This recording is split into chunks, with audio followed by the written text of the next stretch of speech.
Wah, kita Nggak tahu, mobil itu setahu saya dulu bodong ya, nggak ada surat-surat. Ya karena pihak mereka sebut BPKB-nya di tangan mereka kan itu. Iya, itu BPKB kayaknya baru dibikin setelah dia melaporkan saya ke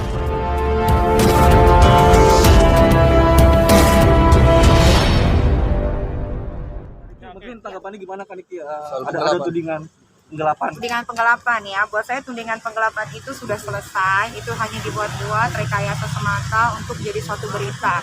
Karena sekarang mereka itu berkelompokan untuk melawan saya sendirian. Jadi cerita tentang penggelapan itu kan sudah SP3 sama Polres Jakarta Selatan, berarti sudah selesai kan. Nah, polisi kan tidak semerta-merta untuk mengeluarkan surat SP3 kalau memang buktinya tidak kuat. Itu pertama. Kedua, soal si Wahyu, tadi udah dapat belum soal Wahyu? Belum selesai. Soal Wahyu yang jadi saksi kemarin di preskon, Wahyu itu sudah saya laporkan kalau nggak salah 2 tahun lalu di Polsek Mampang atas tuduhan pencurian atau penggelapan sepeda motor saya. Memang motornya harganya tidak seberapa, motor-motor yang kayak kalian pakai itulah. Sama uang sebesar 5 juta yang belum dia kembalikan sampai detik ini.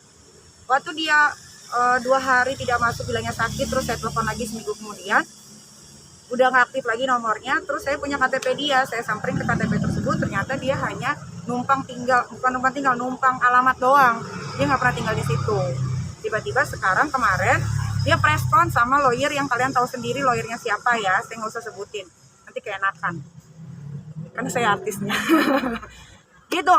Jadi saya rasa netizen harusnya udah bisa lebih pintar ya dalam memilah-milih suatu gosip yang harus kalian cerna dengan baik atau tidak. Niki katanya disebut menghalang-halangi si Wahyu ini untuk bersaksi di... Bagaimana menghalang-halangi? Orang saya kirim kok surat lembarannya via WhatsApp. Saya makan surat sama Kak Fitri, Kak ini si Wahyu nggak mau datang. Gimana ya? Ya udah pasrah aja sama Allah gitu. Gak pernah dia yang malah tidak mau datang kok. Sampai akhirnya ganti nomor telepon dan akhirnya saya tahu ternyata dia kerja sama si laki-laki ini gitu.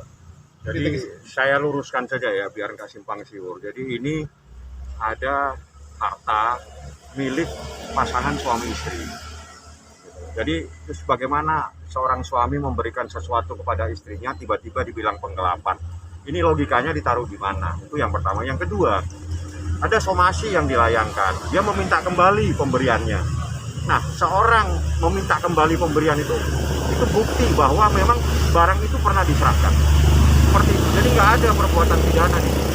Ini hanya cari-cari masalah saja. Makanya dia cari masalah, kita sebetulnya tidak mau melaporkan penelantaran anak. Tapi karena dia memicu, ya kita laporkan. Masih banyak pasal yang nanti yang kita kaitkan. Berarti mobil itu bukan atas nama perusahaannya ini ya? Wah, kita nggak tahu. Mobil itu setahu saya dulu bodong ya, nggak ada surat-surat. Ya karena pihak mereka sebut BPKB-nya di tangan mereka kan itu. Iya, itu BPKB kayaknya baru dibikin setelah dia melaporkan saya ke Polres Jakarta Selatan.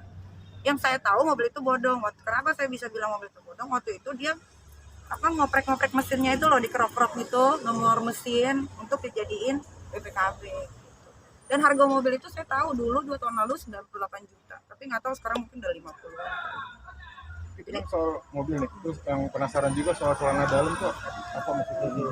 Iya, jadi waktu si Ahmad Dipoditro melaporkan saya penggelapan itu ada celana dalam, ikat pinggang, baju, terus sama mobil. Paspor tuh nggak ada.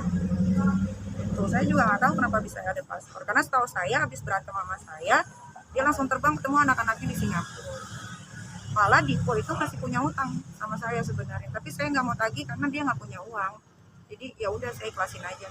Tiba-tiba kemarin 2 hari yang lalu mencuat lagi berita penggelapan, ya saya jadinya mau nggak mau ya harus ngelaporin dia juga biar berimbang. Sekarang dilaporin lagi dengan lawyer yang pihak sama dengan pihak sana, itu gimana?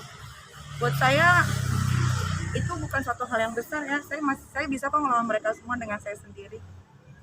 Kalau mereka semua kan harus ngelawan saya beramai-ramai. Jadi itu bukan suatu hal yang besar buat saya. Jadi saya luruskan saja ya. Jadi kasusnya Dipo sama Niki ini, mereka itu adalah pasang suami istri yang menikah secara siri dan sudah disahkan oleh pengadilan. Jadi sejak disahkannya berarti dinyatakan perkawinan itu adalah sah. Nah, seperti itulah kejadiannya. Jadi ini bukan sengketa apa, ini sengketa suami istri saat itu. Itu saja yang saya informasikan. Tahun berapa kan ini? Apa ya? Hingga tahun berapa nih? Nikahnya tahun 2018 di bulan Februari tanggal 18. Dan putusan itu pada tingkat pengadilan agama, dia banding lagi, kalah lagi di pengadilan tinggi, kasasi lagi, kalah lagi. Kalah terus. Tapi sekarang masih lagi mempersoalkan. Ya terpaksa gantian kita yang laporkan. Sebetulnya saya bilang nih nggak usah lah. Bagaimanapun juga itu ayah daripada anakmu.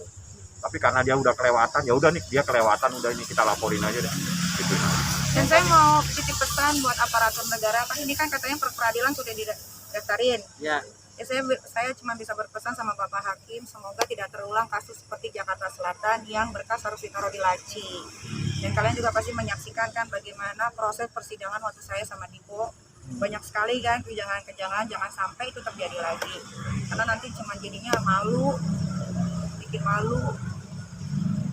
Ini kalau sendiri kenapa motifnya apa sih, Dipo Kak? itu lawan pihak sana itu segitu ini gentarnya gitu? Mungkin karena lihat karena mereka lihat gue di sosial media tambah caem, tambah montok, tambah sukses, bisa merawat anak dengan baik. Jadi kalau misalkan ada yang sirik tapi dia melakukan dengan cara yang berbeda, wajar, namanya manusiawi.